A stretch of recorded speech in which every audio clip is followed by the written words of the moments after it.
tahu itu sebetulnya kita sedang berinteraksi dengan Allah Subhanahu wa taala. Maka di dalam tafsirnya dijelaskan ketika kita ucapkan alhamdulillahirabbil alamin, maka di situ sebetulnya Allah menjawab, hamidani abdi, hambaku memuji-muji saya, hambaku memuji-muji.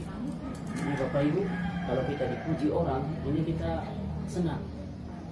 Dan kalau kita dibaikin sama orang, kita dengan ucapannya ataupun apa, dipuji, nanti kita pasti akan berbalas budi, entah itu dengan perilaku kita, entah itu dengan apa kita ngasih hadiah atau apa, paling tidak kita tidak menjadikan karena dia memuji kita.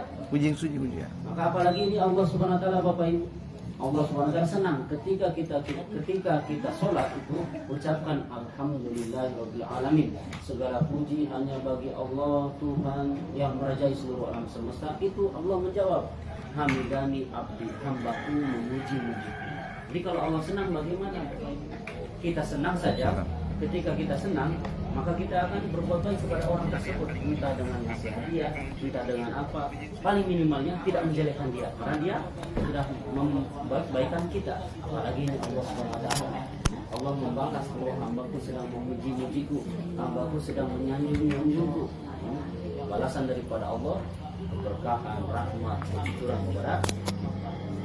Dan hadirin mati Allah Subhanahu wa taala, suatu ketika ada orang yang tidak beriman pada zaman jahiliyah, dia mengucapkan ini berhalanya, ya sonamu, ya sonamu. Sonam kan artinya berhala, wahai berhala, wahai berhala. Ya sonamu, ya sonamu. Nah, kalau kita berarti zikir lah ibaratnya. Ya sonamu, ya sonamu. Tapi karena dia ngantuk, maka ya somadu. Somadu kan itu termasuk sifatnya Allah, tidak beranak dan tidak diperanakan, ya somadu. Allah Subhanahu wa taala, Allah langsung menjawab, wahai malaikat, itu hambaku memuji-muji. Maka kata malaikat, ya Rabbi, wahai sesembahan, wahai Allah. Itu orang tidak beriman itu tadinya nyebutnya ya somad, ya sonamu, wahai berhala, wahai berhala. Cuma karena dia ngantuk, dia tidak sengaja ya somadu. Wahai enggak apa-apa, wahai malaikat Allah Subhanahu wa taala. Sebegitu rahmatnya luas sekali Allah Subhanahu wa taala. Senang, padahal tidak sengaja itu orang musyrik menyebutkan tadinya ya sonamu, wahai berhala, ya sonamu, akhirnya ya somad. Sifatnya Allah Subhanahu wa taala. Alhamdulillah. Maka kita tidak henti-hentinya Bapak Ibu ya, entah di dalam hati, entah ketika berjalan main HP ataupun nonton TV, apapun itu, kita dalam hati ataupun dengan lisan, alhamdulillah. Paling sedikit ya udah, minimalnya paling sedikit ketika bangun tidur ada doa kan, setelah bangun tidur. Kalau tidak bisa doa bangun tidur, doa bangun tidur, alhamdulillah. Apa doanya? Doa bangun tidur, alhamdulillah tadi ahyana ba'dama amatana wa ilaihi nusyur. Itu segala puji bagi Allah yang telah menghidupkan kita kembali. Kalau secara global artinya. Nah, ini kalau kita tidak bisa baca doanya, minimal alhamdulillah. Sebelum tidur bismillah, setelahnya alhamdulillah, maka itu termasuk berpahala. Karena yang ketika pertama bangun ingatnya Allah Subhanahu wa taala. Makanya ketika bayi dilahirkan Bapak Ibu ya, kita dianjurkan bagi orang Islam itu kita dianjurkan untuk azan. Diazani telinga kanan, dikomati telinga kiri. Supaya apa? Supaya yang masuk pertama kali kepada cabang bayi, kepada bayi kita itu kebesaran Allah, nama Allah. Kan ketika meninggal pun itu kan, kalau Ahlus Sunnah wal Jamaah dibiasakan itu azan, apa ya, ketika hendak dikubur itu diazan, dikomati. Itu intinya supaya ketika pertama kali dilahirkan, yang keluar, yang diperdengarkan kalimat Allah, dan ketika hendak dikuburkan pun kalimat Allah yang diucapkan. Bapak Ibu yang dirahmati Allah SWT, entah ketika kita masak atau ketika apa, alhamdulillah. Makanan enak tidak bisa di lisan, mungkin malas di lisan, dalam hati alhamdulillah. Kalau di lisan juga double pahalanya, di lisan dapat, di hati juga dapat. Nah, kalau kita makan, ketika walaupun tidak dingin ini air, diminum. Betapa enaknya ini air di dunia ketika kita haus, minum segar. Coba, ini baru minuman di dunia, apalagi nanti di akhirat, betapa lebih enaknya minuman di akhirat. Maka Bapak Ibu yang dirahmati Allah, wajib kita perlu bersyukur. Maka dalam Al-Quran, nah itu ai syakartum la azidannakum wa in kafartum inna adzabi lasyadid. Kalau kalian bersyukur, nanti nikmat Allah akan dibalas. Akan bertambah nikmat apapun itu. Bapak Ibu syukur, alhamdulillah. Nah ini mungkin di sini kalau terdengar suaranya laki-laki, Bapak Ibu syukur nanti kalau kita sudah berumah tangga.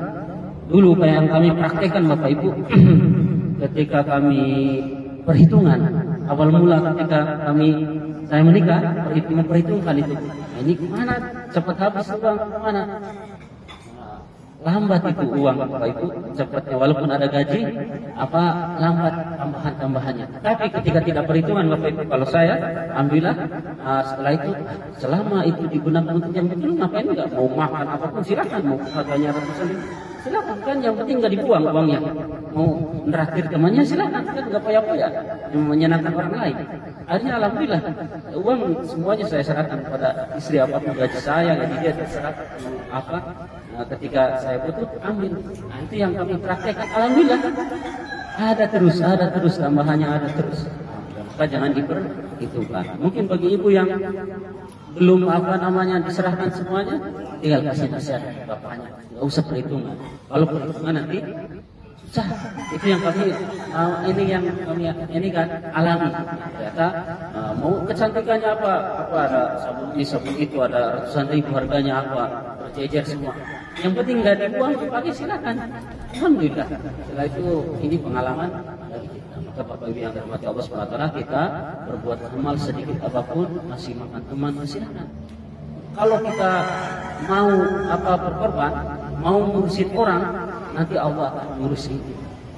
Kalau kita memikirkan orang lain juga, nanti Allah akan lebih memikirkan kita lagi, lebih banyak lagi memikirkan kita.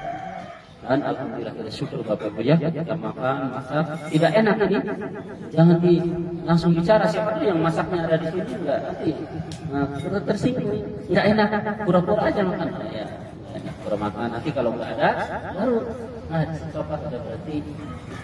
Ataupun ketika kita beli makanan, ternyata warung makannya, baksonya ada pernah satu kali Bapak Ibu kami masak, istri nggak langsung makan, saya makan pun, enak betul, nggak enak betul.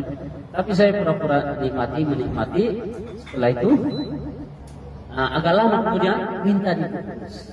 Pak, tapi Pak, buru-buru ini, padahal dari tadi kan ada yang masuk juga sih, supaya nggak kesini dibungkus. Tapi ini nanti ketika ke rumah, dia niat dibuang, tapi niatnya untuk makhluk Allah yang lain, tikus kah, ayam kah, atau apa. Jadi berpahala semua dan menyakiti. Ketika Rasulullah pun seperti itu, ketika makanan suka dimakan, tapi ketika tidak suka tidak langsung, kenapa ini masalah seperti, kenapa asal, kenapa ini. Apalagi kita sudah berumah tangga Bapak Ibu, kalau ada bapak-bapak ini mendengar, udah Rasulullah ketika tidak suka tidak mencibir makanan tersebut, tinggalkan. Jadi kalau suka dimakan. Bagi kita, sudah yang penting jangan menyakiti. Bapak Ibu yang dirahmati Allah SWT, zikir yang paling mudah dalam lisan. Tidak bisa dengan dalam lisan, dalam hati. Alhamdulillah, apapun ketika ada kesalahan, berpahala semua.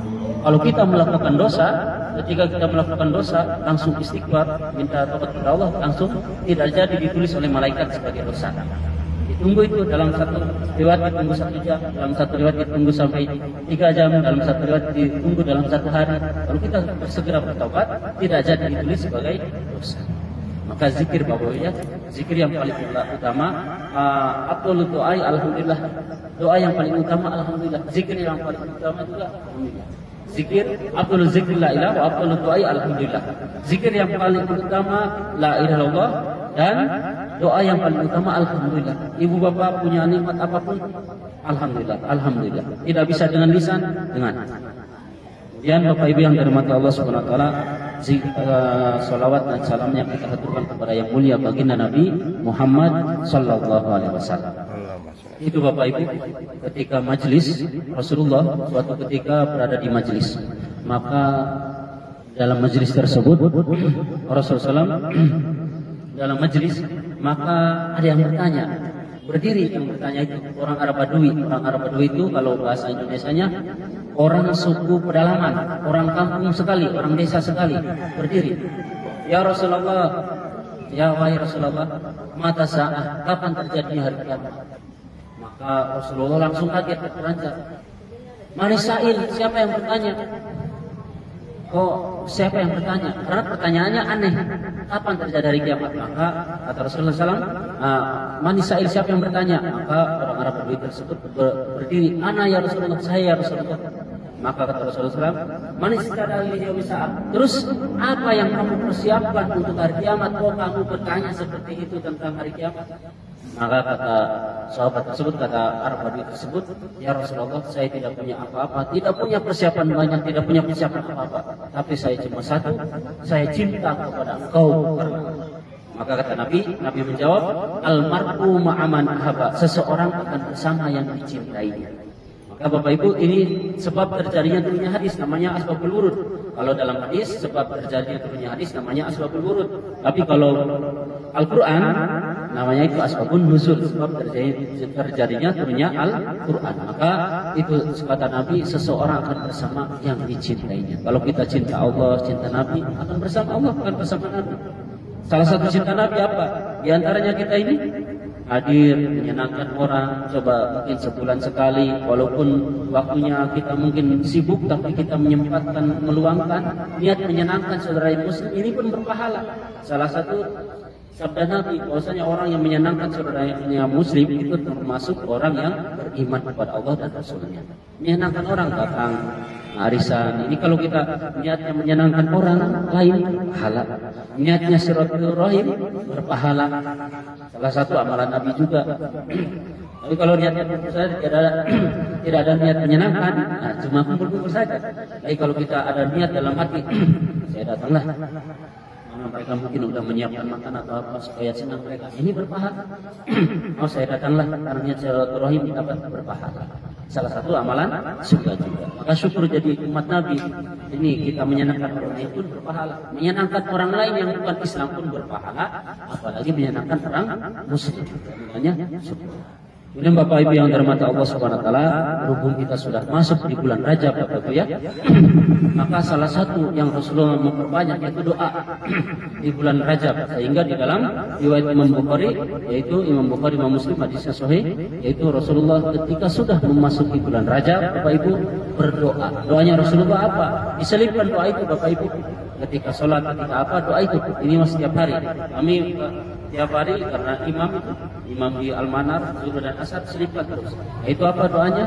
Ketika bulan Rajab sudah memasuki, maka sunnah kita mendoakan, yaitu doanya Allahumma barik lana fi Rajaba wa Sya'bana wa balighna Ramadan.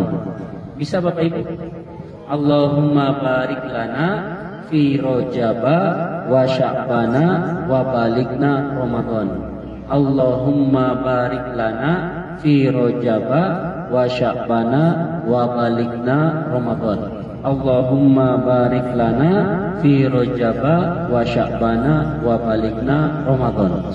Andaikan tidak hafal, tadi kita sudah mengejakan, ini nanti saksi di akhirat kita sudah mengamalkan satu kali. Walaupun andaikan tidak hafal ya, kita pernah tadi dieja bersama-sama saya. Ini pun nanti jadi saksi di akhirat. Kita pernah mengamalkan hadis Nabi, hadis yang sahih, bahwasanya doa di bulan Rajab. Tapi syukur alhamdulillah kalau bisa hafal juga, pahala lagi. Apalagi sekarang zaman mudah Bu ya, ada lagi di di HP, di Google bisa dilihat doanya. Ya, TikTok dan sejenisnya bisa Bu ya.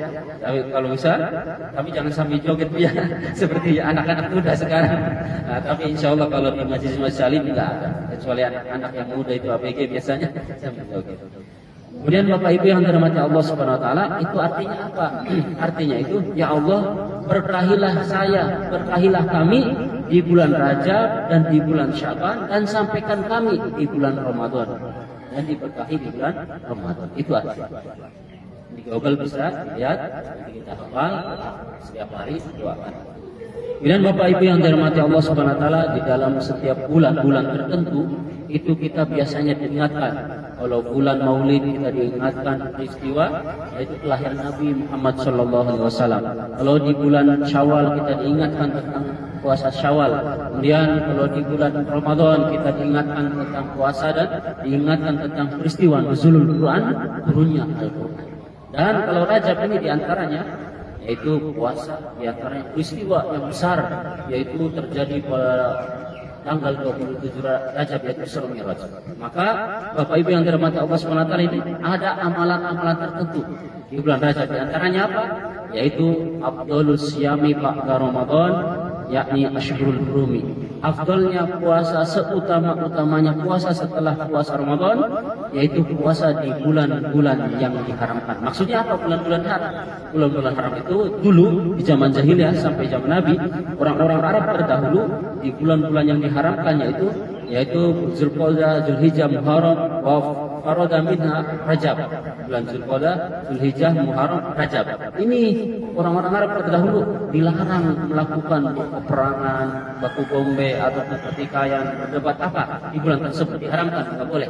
Bahkan laulakia alladzi qatilu abihi wa akhihi, bahkan ketika orang Arab tersebut menjumpai orang yang pernah membunuh saudaranya, bapaknya, keluarganya, siapa, ketika berjumpa di bulan-bulan tersebut tidak membahasnya, tidak akan mengungkit-ungkit, harus diharamkan, tidak boleh, orang tidak boleh dan seterusnya.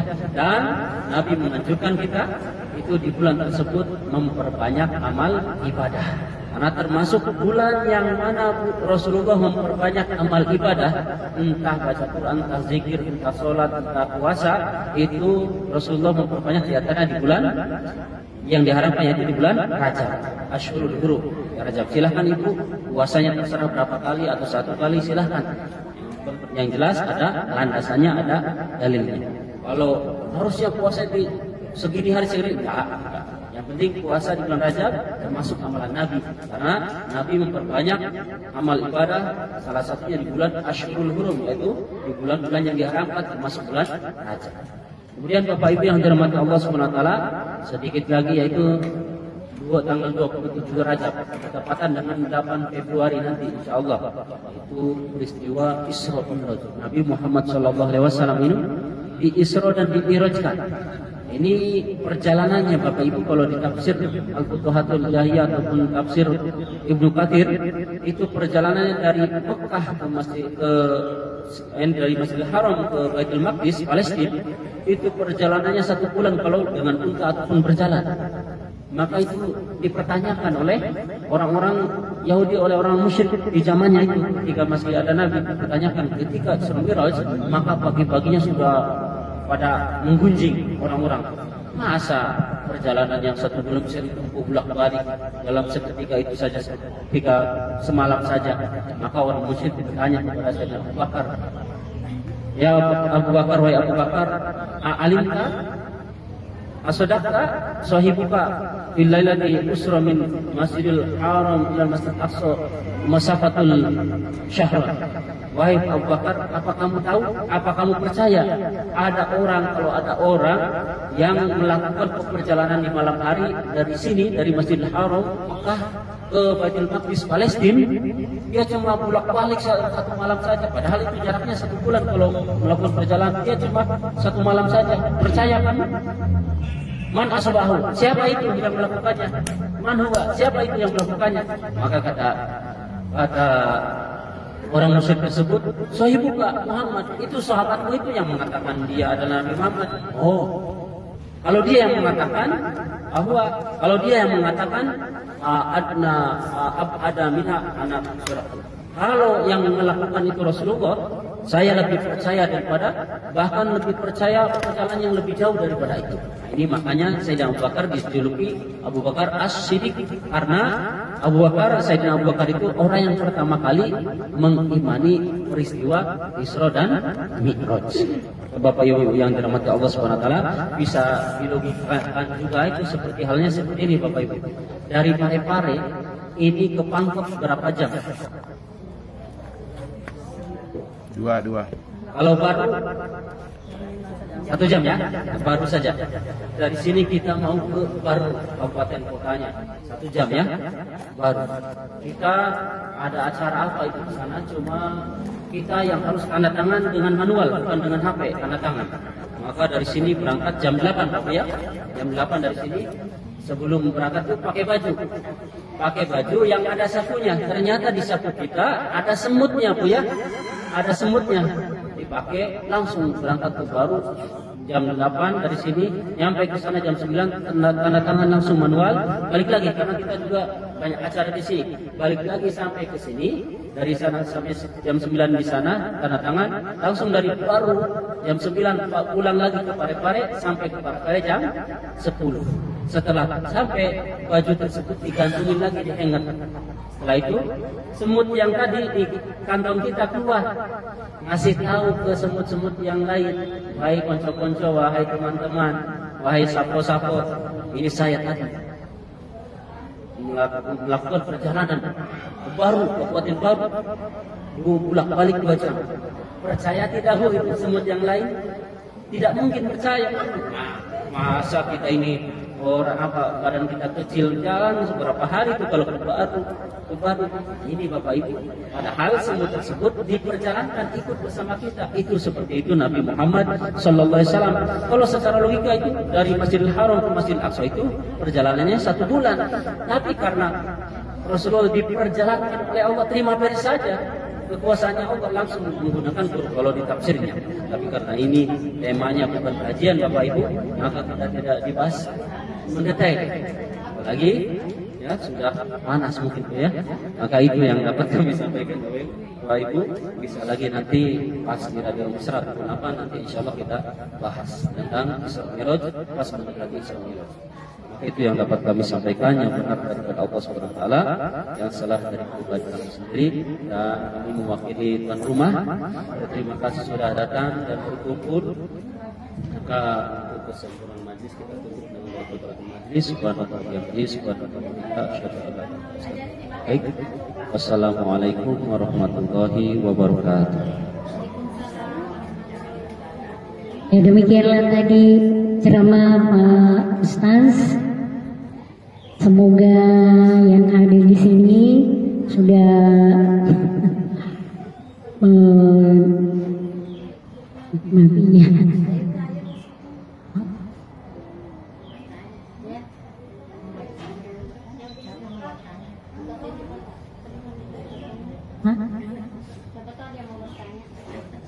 Siapa tahu ada yang mau bertanya, silakan.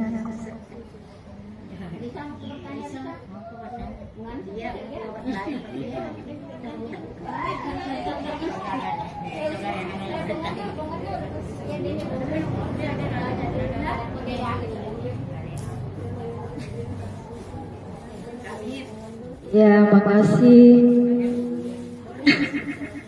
Tunggu dulu, bentar dulu, Bapak. Ya, ini masalah bulan Rajab ya, Rajab. Kemarin kan ada 1, 2, 3 orang puasa.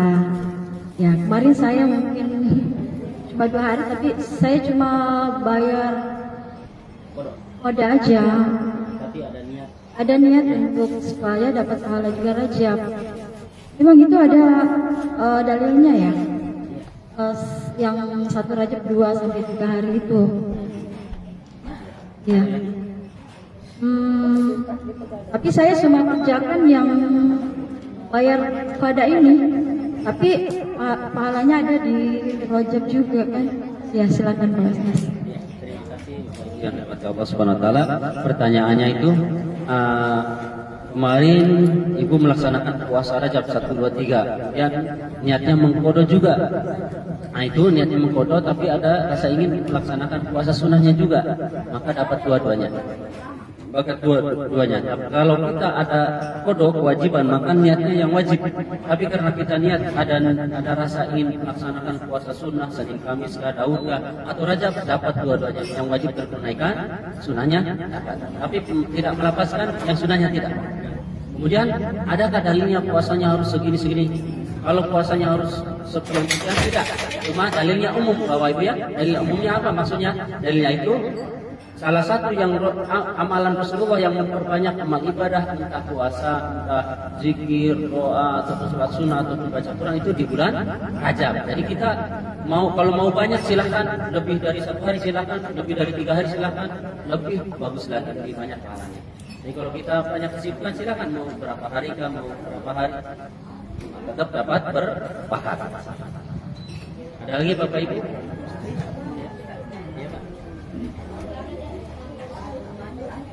Bismillahirrahmanirrahim. Assalamualaikum warahmatullahi wabarakatuh. Waalaikumsalam warahmatullahi wabarakatuh.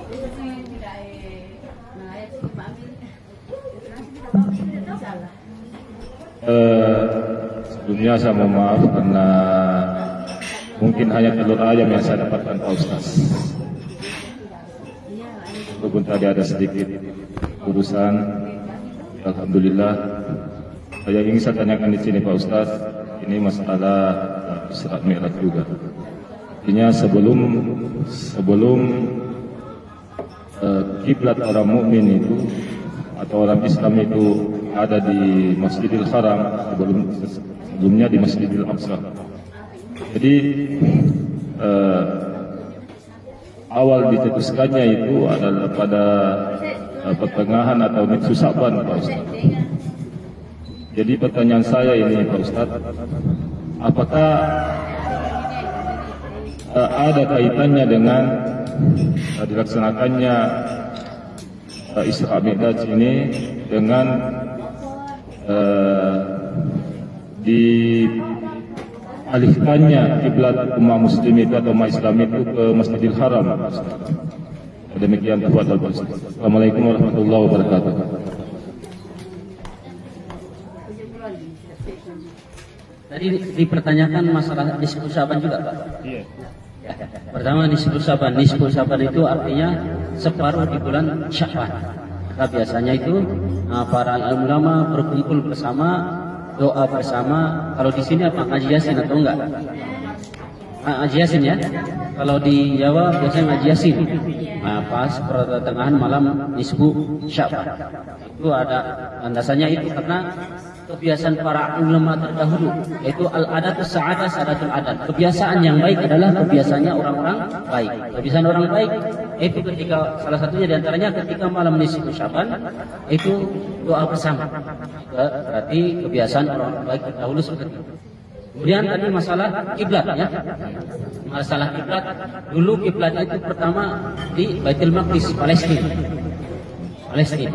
Kemudian berpindah ke Mekah, ke Ka'bah. Itu apakah ada kaitannya dengan Isra Mi'raj? Itu pertanyaannya Pak ya. Jadi pertanyaannya pertama tentang kiblat. Itu kiblat itu pertama di Baitul Maqdis, Palestina. Kemudian emang perintahnya Allah Subhanahu wa taala berpindah ke Ka'bah. Kalau ditanya tentang kenapa seperti itu, karena amrun ta'abudiyun. Amrun ta'abudiyun itu apa?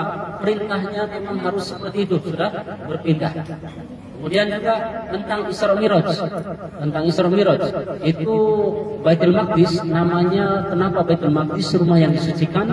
Karena dari awal mula dibuat, pertama kali dibuat itu sampai hatta yaumil qiyamati lam ya'bud sunamun wa ghairuhu hatta kiamat. Tidak ada yang menyembah berhala, menyembah selain Allah sampai hari kiamat. Dari awal mula dibangun sampai kiamat tidak ada yang menyembah selain Allah di Baitul Maqdis. Makanya namanya rumahnya Baitul Maqdis, rumah yang disucikan. Tapi kalau Mekah di Ka'bah itu dulunya orang-orang jahiliyah menyembah patung berhala di dalam Ka'bah, ada patung-patung. Kemudian awal mula yang dibangun, masjid yang pertama kali dibangun oleh Nabi Adam di permukaan dunia adalah Baitul Maqdis, Masjid Palestina, Masjid Aqsa. Tapi arba'ina sanawat ba'dal Ka'bah, 40 tahun setelah membangun Ka'bah. Berarti Nabi Adam membangun Ka'bah dulu, setelah 40 tahun baru di permukaan bumi yang dibangun pertama kali yaitu adalah Baitul Maqdis, Masjid Aqsa. Nanti timbul pertanyaan, Ustaz, bukannya Ka'bah dibangun oleh Nabi Ibrahim melanjutkan, tapi yang pertama kali dibangun adalah Nabi Adam. Setelahnya itu melanjutkan, nabi-nabi selanjutnya melanjutkan. Seperti itu Bapak Ibu yang dirahmati Allah Subhanahu wa taala. Itu daripada perpindahan kiblat dari Baitul Maqdis ke Mekah. Ada lagi Bapak Ibu? Ada lagi?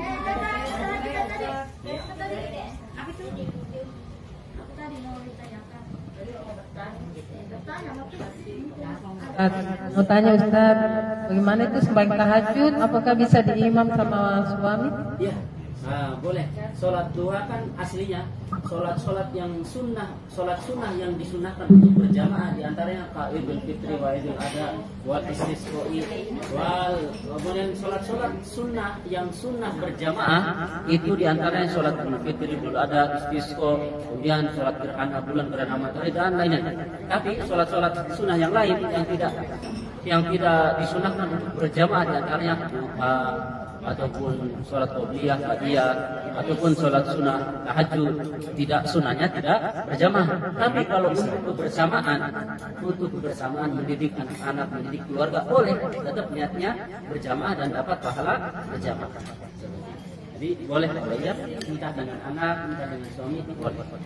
Apalagi setelahnya mau bercinta lagi, boleh lagi berpahala ya. Iya. Boleh. Ya, demikianlah tadi. Ajun berdoa. Ya, mau bertanya Pak Marjun.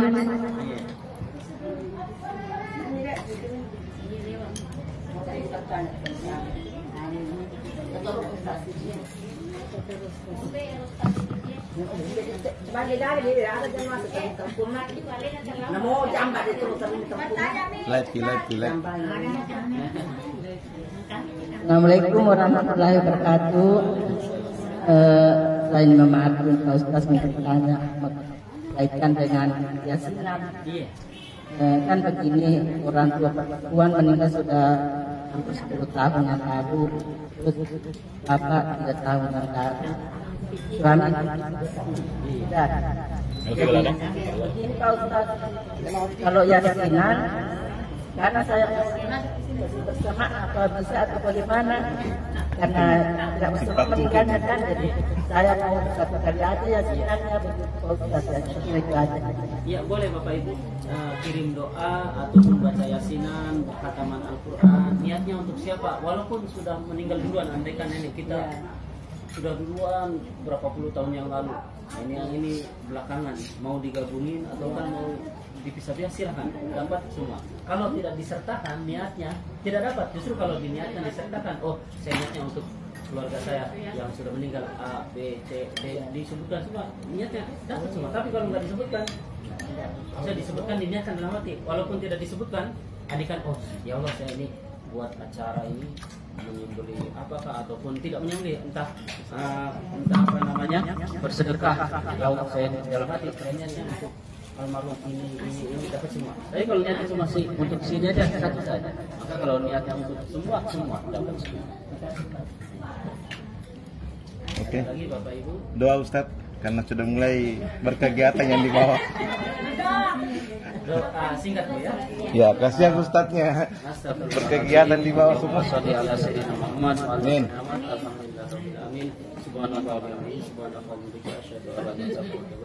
Alhamdulillahirobbilalamin. Al-Fatihah.